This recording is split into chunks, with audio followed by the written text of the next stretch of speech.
He was a soldier, but powerful drug mafia brutally attacked his family. Why my nephew went so crazy? Don't.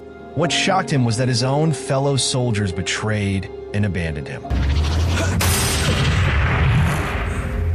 But despite of all odds on that day, he vowed to take most brutal revenge.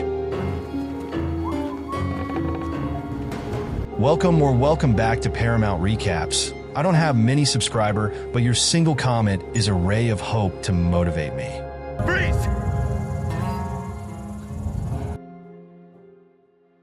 Our story kicks off in the not-so-sunny town of Serona, Mexico. Colton McCreary, a former military badass, is trying to outrun his less-than-glamorous past. One day, he gets word that his niece, Haley, has been kidnapped by none other than a local drug lord with a flair for dramatic nicknames, Fernando El Jeef Garcia. If you've got El Jeef in your name, you're either running a cartel or managing a Taco Bell. Anyway, Colton's mission is clear. He's got to rescue Haley and make sure nobody messes with his family ever again. Now, Fernando's nephew, Victor, is the one running day-to-day cartel business, sort of like your least favorite assistant manager. Despite being seriously outnumbered, Colton charges in, showing these guys what a one-man army looks like. He bulldozes his way through Victor's goons like he's playing a violent game of dodgeball, zeroing in on Victor himself. Colton pulls out a photo of Haley and demands to know where she's being held. After getting the stare down from Colton, you know, the kind of stare that could make a houseplant wilt, Victor spills the beans. Colton nabs a key and a flash drive from it because, hey, if you're going to rescue someone, might as well grab some bonus loot. After a brief brawl, because what's an action movie without Colton laying the smack down again? He rescues Haley and advises her to chat with her stepdad, Walt, for some more details. But, of course, it's not all smooth sailing. There's more danger ahead because this is a Scott Adkins movie, not a picnic in the park. Meanwhile, at the cartel base, Fernando's having a rough day. He and his right-hand man, Cruz, roll in to see why Victor got himself killed. Turns out, Victor kidnapped Haley thinking Walt had swiped some drugs from him. And even after Walt gave them back, Victor decided to keep Haley as a souvenir. Fernando's not exactly thrilled with this revelation and orders his men to take care of Victor's remaining crew. Back at home, Colton and Haley finally make it back to safety. Haley's mom, Angela, is so relieved she's probably thinking about baking Colton a thank you pie. But don't get too comfy yet. Garcia, still fuming, calls up Sheriff Jasper, a corrupt cop who's about as trustworthy as a used car salesman. He orders Jasper to arrest both Walt and Colton, and Jasper, being the go-getter that he is, quickly recognizes Colton as a soldier who went MIA years ago. Guess being off the grid doesn't work when the local sheriff's got your photo. Angela and Haley are in full-on panic mode, throwing stuff into suitcases like they're late for a flight. Walt bursts in, throwing a tantrum about how involving Colton was a bad idea. The guy's fuming like someone who just found out his Netflix subscription expired. He insists Angela and Haley should go with him, but Colton's not having it. The two dudes clash like they're arguing over the last slice of pizza, but Angela explains she married Walt to save their land and pay off some heavy debts left behind by Haley's dad. Before things can spiral any further, Colton spots a police car rolling up. Oh, Angela tells Colton to hide while she deals with Jasper. Like a ninja, Colton slips into the shadows. Jasper and his crew arrive, looking like the cast of a knockoff Sons of Anarchy, and waste no time accusing Walt of stirring up trouble with the cartel. Jasper isn't messing around. He starts grilling Angela about where Colton is hiding, but she keeps her cool, acting like she has no idea what's going on. And just when you think Angela's handling things like a pro, Walt, in true rat fashion, spills the beans and rats out Colton's hiding spot. Seriously, Walt? Way to keep secrets. Angela's panic mode goes from 0 to 100 real quick. Jasper sends his men to flush Colton out, but they've clearly underestimated who they're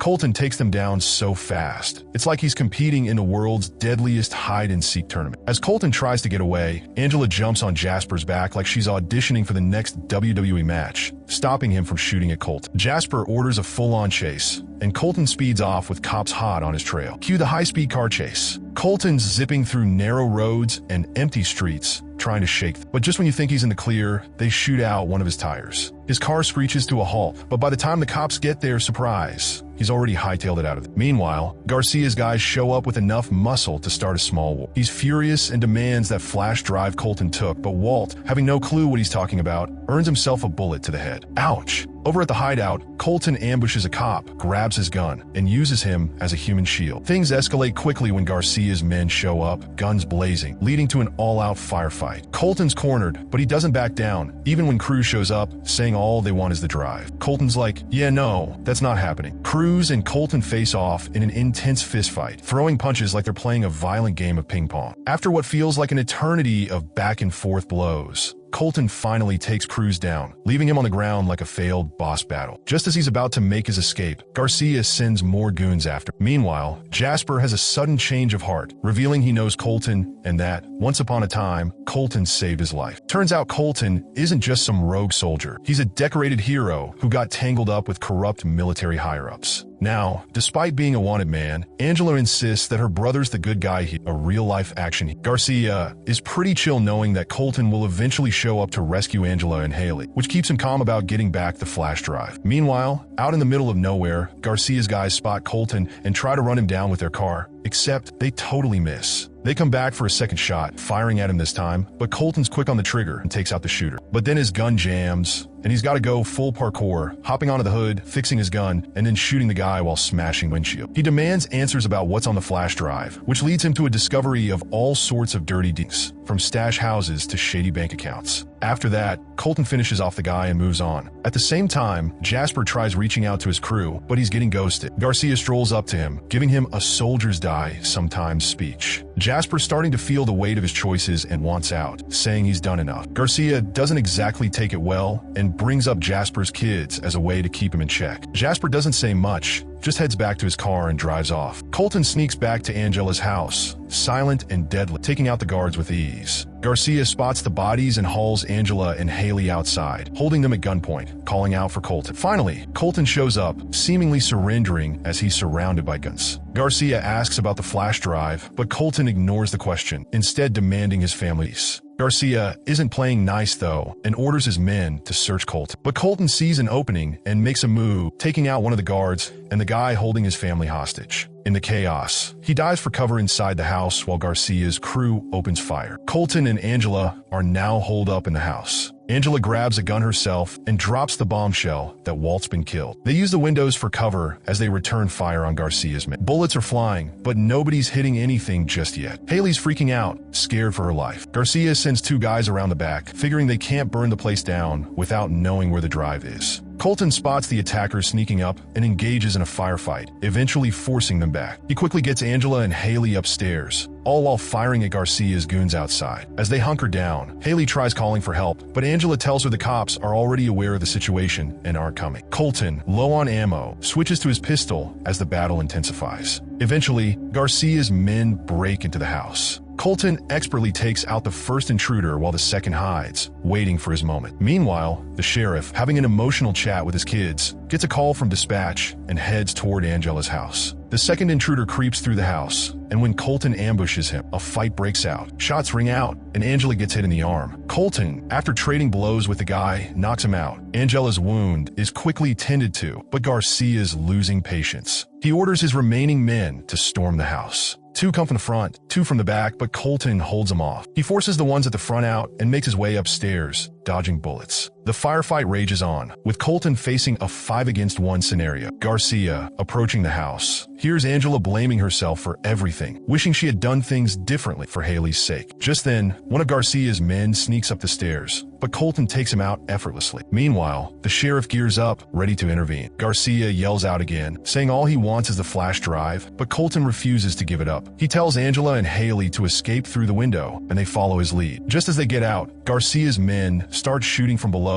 but Angela and Haley manage to retreat safe. The sheriff arrives on the scene, gun in hand. Inside the house, Colton runs out of bullets and ends up in close combat with one of Garcia's men, using him as a shield as they shoot at each other through walls.